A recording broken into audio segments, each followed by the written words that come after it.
Estúdio 36 está de volta e o modo de falar de um povo traduz as raízes e os valores da cultura local. É um elemento transmitido normalmente de geração para geração, mas que vai se perdendo ao longo dos anos. Por isso é importante o resgate feito pelo advogado Ézio Camilo Rocha, meu entrevistado e autor do Araranguário. Boa noite, Ézio. Tudo bem? Boa noite, Camilo. Boa noite. Seja bem-vindo aqui a Florianópolis e ao Estúdio 36.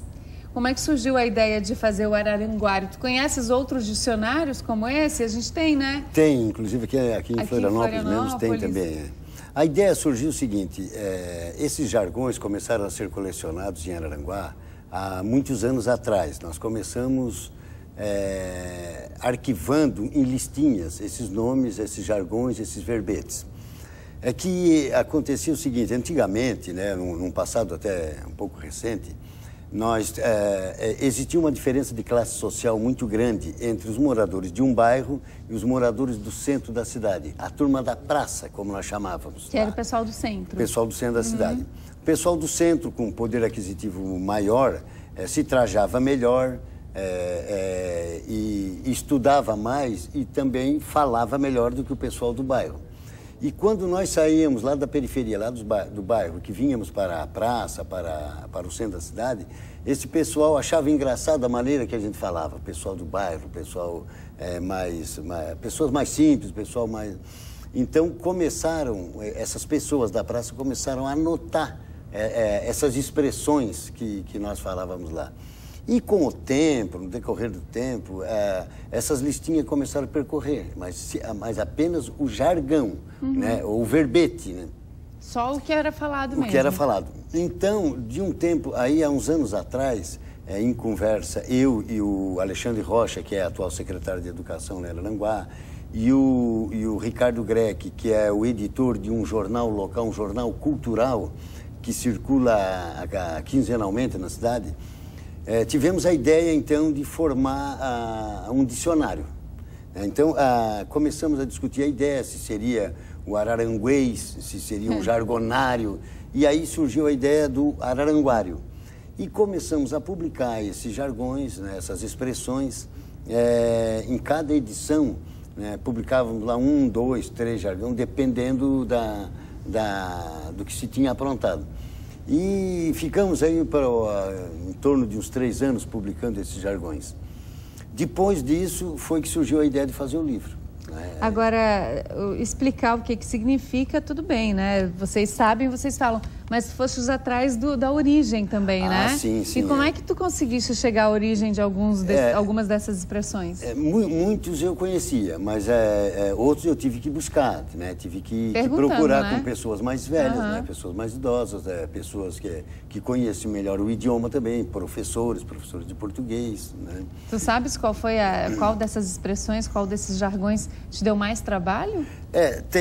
Tem uns que, de tanto trabalho que deu, nós não conseguimos defini-lo, entendeu? Nós demos aqui a expressão, dissemos o que quer dizer, mas não conseguimos identificar, por exemplo, a origem.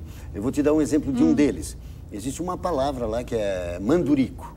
A Araranguá usa muito essa expressão mandurico.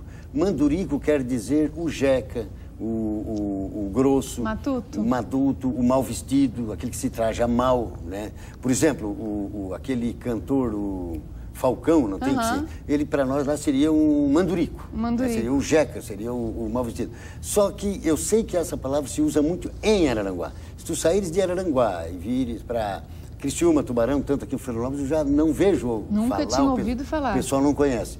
Só que não adianta tu ir buscar a origem que tu não tem como identificar, a gente não sabe como surgiu. Eu sei que a minha mãe falava muito isso, meu pai falava muito isso, mas outras pessoas falam, mas não se sabe como veio, como surgiu. Ézio, como é que é o sotaque de Araranguá? Assim, fora Não, o sotaque é o açoriano. É o açoriano, vocês falam... Só que ele não é carregado, ele não é tão carregado quanto o manezinho da ilha aqui, o florianopolitano, mas nós sofremos também muita influência do gaúcho. Do Rio Grande do Sul, nós estamos muito aproximados do Rio né? Grande do Sul.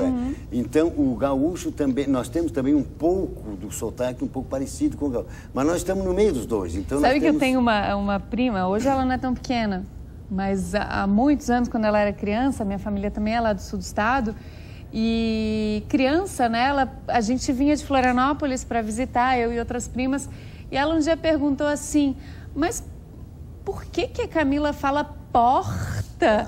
Igual a Mariana, que é uma prima que mora aqui em Florianópolis, a gente aqui fala porta, não é porta, é porta. Aqui em Florianópolis fala porta e nós lá falamos porta, né? Mas, ela não entendia por quê, né? Uma criança, porque a diferença de falar de um jeito ou de outro. Mas tu vê como é que é a coisa. Tem uma expressão aqui, tem um jargão aqui que é caída Porto Alegre, entendeu? Isso aqui surgiu lá em Araranguá pelo seguinte, justamente no que nós estávamos falando.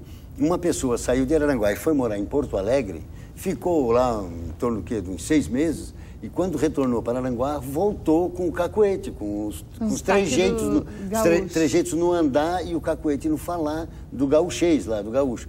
Como se fosse, assim, uma pessoa que também tivesse saído de Araranguá, que viesse para Florianópolis e voltasse falando no X, né? No X, como vocês costumam falar aqui.